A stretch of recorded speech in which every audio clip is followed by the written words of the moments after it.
Hello, ladies and gentlemen. Thank you for joining us on this beautiful, amazing episode of Tech Hub. My name is Mercy Frank. Tech Hub is a one-stop platform for all things tech in Africa. I am particularly excited today. You know, I am not in my usual zone. I'm not in my home. Yes, I am live right here at a Center for E-Mobility in Victoria Island, Lagos. This is going to be my studio for today. I am so excited. Yes. Today is all about e-mobility, electric vehicles, vehicles that are powered by just electricity. There's just a compartment of battery in your vehicle that when you power it, when you charge it for X amount of hours, it can take you on a whole lot of journey. I am always excited about it. You know, I always say something, that one thing that drives me is the ability to use technology to solve pockets of problem in the country. This is one of them. And the conversation I'm going to be having with at some point in the show is with Tolu Williams, founder of Seven Heart and an e-mobility enthusiast. Of course, he deals in electric vehicles. As you can see around me here, different categories of vehicles that you can use. And every of the vehicles here, every of the bikes here can be powered with electricity. You know what? Let's go for a short break. Tech Hub for a smarter you.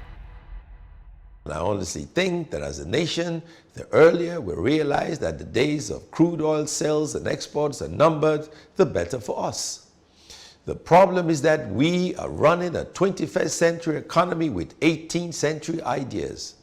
Today's economy is technologically driven, while ours is driven by history. The truth is, the world is moving at a fast pace, and people are changing their source of energy to what is now known as clean energy. More electric cars are being made today than ever before, and many countries around the world already have plans to ban all combustion engine cars by the year 2035. As the 7th senator during the 7th Senate, I tried to pass a bill on clean energy that would have included manufacturing electric cars locally, phasing out combustion engine cars by 2035 like the rest of the civilized world, and using solar panels to generate electricity, but the bill was rejected by the entire Senate. So I believe, sir, that Senator Bear Bruce may consider taking back the bill and do further consultations. And I know that he's a very wise man. I will listen to this argument. And more importantly, Mr. President, in the economic sense, Nigeria is an oil-producing country. We cannot sit here as a parliament to be encouraging something that will hurt our own economy. It should be our responsibility to do everything to frustrate electric cars so that we'll be able to sell our oil and gas. This is not something that is doable. I sympathize with the mover of the motion, with the sponsor of the bill. With the sponsor of the bill. It has very good intendments, but the fact is the economic perspective of it. So please, let's put this on hold and allow time to allow every Nigerian, once we are all ready, we all have the money to buy electric cars, then we can go out and buy the cars. Tech Hub for a smarter you. You're welcome back. If you're just joining us, this is Tech Hub, your one-stop platform for all things tech in Africa. Don't be carried away by my bike. I know it's beautiful. I know it's lovely. But one thing you should know is that it is powered by electricity. I mean, I don't have to queue for fuels anymore. That's going to form the conversation that we're going to be having right now. I'm speaking with Tolu Williams, the founder of Seven Heart. I mean, a guy with big dreams. He's trying as much as possible to ensure that by 2025, about 30% of Nigerians will be using electric vehicles. How achievable is that dream? We're going to find out in this conversation that I had with him. Isn't that going to be a challenge? What are your thoughts as somebody who deals in and who is an enthusiast when it comes to EVs? Yeah, I mean, that's a very, very tough question, being that we're an oil-producing country. But if you look at the way the world is going, there wouldn't be so many avenues for oil and gas in the very near future, because most of the investments and the corporate climate responsibility of the world right now is to cut down emissions and establish the sustainable development goals. So in line with that, we need to look for alternative means of energy. I mean, you go to places in East Africa, somewhere like Kenya. I think most of their power is generated from renewable energy, and there are no generators. There's cleaner air, fresher air, and it affects nature better as well. But here we have like 1 million generators going off every day, and it's not supposed to be that way. So it's one of the key strengths of our economy, but it doesn't mean we need to bank on it fully from the future. We need to accommodate for what's happening in the world and catch up in terms of having renewable energy provision widely available. Of everything else, why alternative energy mobility vehicles in the first place? This started as a personal hobby. They look very, very unique in terms of style and design. Because it's electric, you can make the bike look very, very different. Like for instance, when you're riding an electric bike, people often wonder, how is it moving? Where is the engine? So I was extremely fascinated by all these things, and I've always had a passion for mobility, be it air, sea, or land-based. So I mean, this whole journey started from one electric scooter in 2012. I saw it at an international trade fair, and I just loved it. So when I brought it back, it didn't take me far enough, and it just wasn't built for Africa. So from there, I started speccing it. I got more and more into it, and then my friends kind of got interested in it, and then it just became bigger and bigger. That married with my passion for climate change and environmental and eco-friendliness just gave birth to Siltech pretty much. So when you say electric vehicles, what exactly do you mean? So we have internal combustion engine vehicles, which use your normal engine, like petrol engine or diesel. And we have electric vehicles, which use battery technology. So they don't emit any carbon emissions. They're silent and they're eco-friendly, and generally easier to manage. All EVs use batteries? Yeah, so I mean, it's just a different energy form. So it's fossil fuel as of to normal energy, which you're getting from a battery, which is electric energy. And yeah, I guess the major difference is the energy. Being fossil fuel is outdated, and it's polluting our world. There are some challenges that you think, or you might have seen, that might face the general acceptance of EVs in Nigeria. Could you share some of them with us? Yeah, I mean, one of the first things would be availability of power, of the energy to actually charge these things. Because when you look at it, most of the base of the energy still comes from dirty energy, like fossil fuel, from your diesel or your petrol generator. We've pretty much thought out all the challenges we could potentially have in this market, which is access to charging. Like all our EVs use battery swap technology. So you're able to go to your destination, take out your battery, just like your laptop or your phone, and charge it anywhere.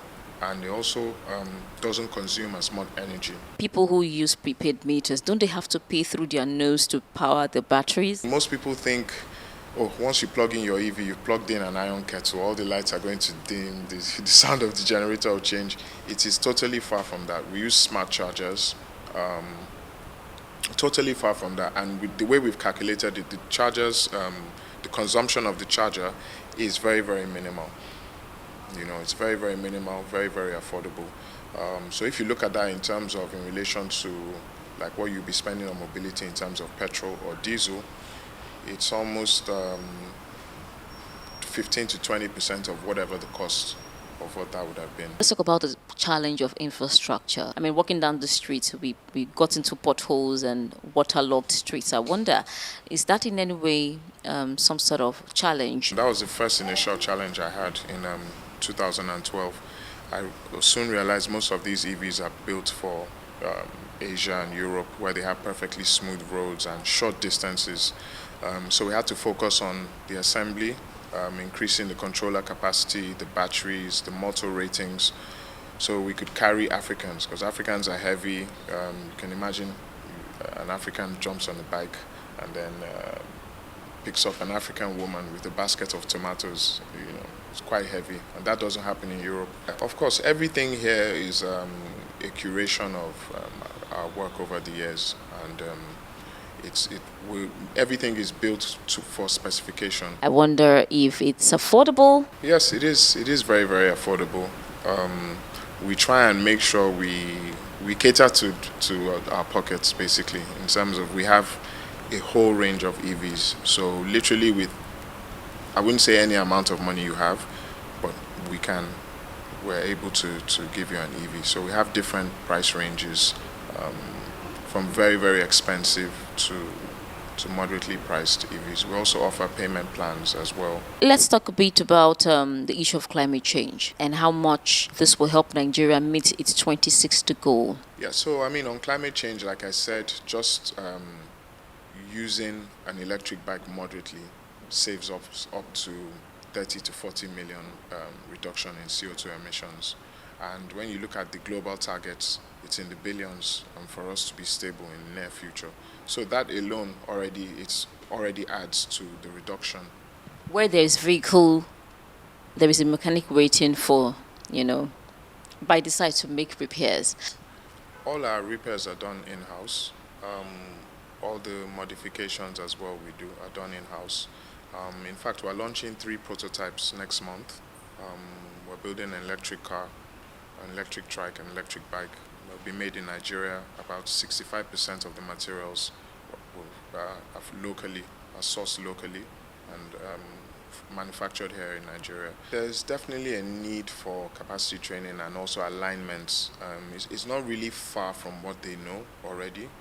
Like an EV is almost maintenance free, but there's still mechanical aspects like your brakes, greasing of the chain and stuff like that, which is stuff we already know locally.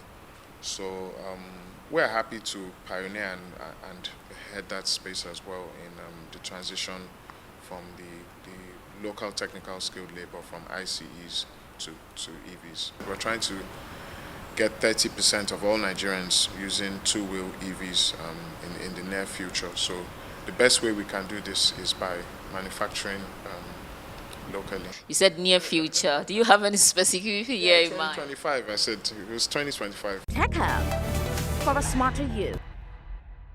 So if Tolu Williams, an e-vehicle enthusiast in Nigeria, is hoping that by 2025, at least 25% to 30% of Nigerians would have moved to the e-vehicle side of life, it means there's a huge market and there'll be need for technical assistants or mechanics to take care of faults when anyone arises. Now I'm right here at the Nigerian Technical Automobile Association, the TBS unit, here in Lagos Island, to ask these gentlemen who are mechanics, who does repairs for vehicles, if they are ready for e-vehicles in Nigeria and if they have what it takes to make repairs when there's a fault. So Austin, how many years have you been a mechanic?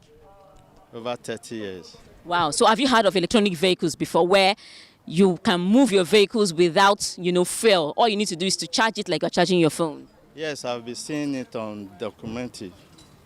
So what do you think about it? I feel it's good. You feel it's good? Do you think it's going to put you out of business? Not at all. Not at all. What we need as a technician is that we need the manufacturers to carry us along with the technicians so that we can key in into what they are doing. So, Mr. Haruna, how long have you been a mechanic? About 25 years ago. So, this issue of electric vehicle that is coming to Nigeria now, do you feel happy about it, seeing that most of the vehicles that you take care of are vehicles that are powered by fuel? Yes, I'm very, very happy because sometimes ago, this system of our introduction technology now, the system is always graduate by one hour after by the others. Like before, the method that we are specialized on before is carburetor, but now we are using gesture. So we adopt to it because we have to go to the training. So if they carry the motor come to Nigeria, if they employ us or to collect our people together to go to training, if they train us, so from then we adopt to the system. Mr. Israel, how long have you been a mechanic? 24 years ago. That's a long time. Now, people are saying that the materials that come out of all these vehicles, like the fuel, like the smoke, like the oil, that little by little, it is destroying the earth. Do you believe that? Yes, Why? because you know when the motor we have rings inside motor, but when the ring don't where the smoke will be come out, and where the smoke is come out, it will be spoil some other things. Oga Abdul Malik, since when you don't be mechanic? I'm 30 years. So, United Kingdom say by 2030, they no want make any motor where they use fuel dey for road again. They want comot all the motor where they use fuel, and they want make electric motor dey for road. If they bring any electric car now, you will do it. You will do happy self to bring down because you have to go front, cannot go back. You have to go move to front. From the conversation, it is surprising to see that these gentlemen are enthusiastic about the entrance and proliferation of electric vehicles in Nigeria. Maybe because they are used to upgrade of repairs, upgrade of technicalities and use of tools in their career lifespan. Well, next, we're going to speak with an environmentalist to get his perspective on how dangerous the continuous use of fossil fuel vehicles are in Nigeria, as well as the perspective on economist, if it's going to better the lot of Nigeria or otherwise. Talk to us about the dangers of having the combustion vehicles, meaning the petrol-fueled vehicles, on our roads. Does it come with some sort of consequences?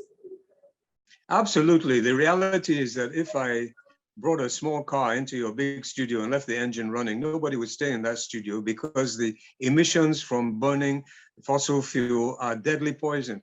In fact, we're talking of 30,000 people dying every year just in Lagos State alone. And that's a Lagos State government statistic. Globally, we're talking of 4 to 5, maybe even 6 million people dying from air pollution that is caused by burning this toxic substance. The sad reality, though, is that we are addicted to it.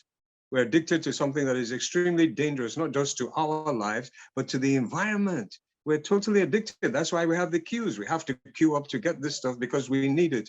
And we need to break this addiction. No addiction is healthy, let alone an addiction to something that causes so much harm to you as an individual, to your environment, which actually is your very life support system. So we have to break that addiction. And the beauty of not having to queue up for fuel so you can transport is unimaginable. By now, the research is going so fast and so rapidly in photovoltaics. Very soon, within the next 2 or 3, 4 years maximum, they're going to have cars that can actually run from solar cells on the roofs and on the sides of the car. Can you imagine? And batteries that will store this electricity. We got to make the transition. We can't be living in the ancient times. Tech Hub for a smarter you. Is Nigeria ready for electronic vehicles? We should be ready. If you remember that our president also signed a climate change agreement, which we are trying to see how we can safeguard the climate. We should be ready. Financial implication is supposed to be positive if you look at how much we are paying for subsidy of fuel. So it's supposed to be very positive. But then we still don't know how many cars to consume fuel, how much fuel we consume in a day in this country. We're living in denial if we are not thinking of diversifying our economy. By 2030, Britain will not be buying oil from us any longer. China is also working towards it. Remember that this thing will not just happen in a day. They won't just say at 2030 we will not begin to see them using, but it will begin to reduce. So we need to join the bandwagon now. We need to prepare for it. At least let us need to know that the world has become a global village. What happened in one will definitely happen in the other. It's just a matter of time. We have renewable energy. We have the second largest depot in terms of gas, which is a renewable energy in this country. So all we need to do is begin to think about how we can begin to harness this. Why are we not being friends with most of the European nations that are cutting ties with Russia? Nigeria should be running to them and say, "Come, we have gas. Can you partner with us?"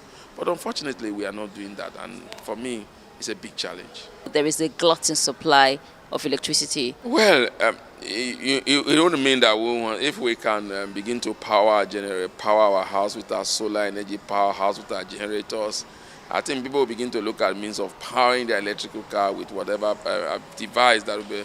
And remember, when these people are beginning to manufacture this car, they will take into consideration our own environment, the peculiarity in our own environment, and begin to create a system for us that will make it strike. For a while, we will keep on staying with that. This is our petroleum car, but like I said, the world is a global village. Very, very soon, maybe we'll be selling our oil to ourselves, so we need to do something fast. How soon do you see the adoption of electrical cars in Nigeria happening? I think 2050 should be very reasonable. If Britain is doing, if the UK is doing 2030, I think we should be thinking of 2050. I think it's possible. We should invest in going green like the rest of the world. The Central Bank of Nigeria should instruct banks to give interest-free loans to those who want to invest in clean energy. By now, we should have a proper policy on electric cars and clean energy that will stipulate that all new buildings are fitted with solar panels, inverters, and the importation of combustion engine cars is stopped by 2030 and totally phased out by 2035. Only then, I repeat, only then can we begin to see the beginning of the end of fuel queues. How much of technology do you understand? They took a look at my LinkedIn and they said they didn't see, I can't forget the words, evidence of your work. On Tech Hub, we help you understand how tech can impact your life. Your phone and your SIM card is going to be a bigger asset. With the power that we have with social media, with the digital space right now, you can be anything you want to be. One of the other things we would see is that people would have more faith in tech companies. And how much you can, through tech, impact your community. The people who watch my videos, the people who see me and see what I represent, those are the people that I'm online. Tech Hub is your one-stop platform for all things technology in Africa. Tech Hub, for a smarter you. I'm sure for those of you who have suffered from queuing from fuels, I'm sure you'll be looking for an alternative way to move around, right? You're welcome at any point in time to get your e-vehicle. And with that, we come to the end of today's episode of Tech Up. I really wish that we had to do this Tech Up till tomorrow. And I don't want to step down from this bike, but, well, there are times you have to come down from your bike to charge it. So this is why I say, ladies and gentlemen, thank you very much for being a very beautiful part of this episode of Tech Hub. My name is Mercy Frank. Remember that when you are voting in the next election, vote somebody who will really stand for the value that you stand for. And as I always say, until the next episode, keep innovating.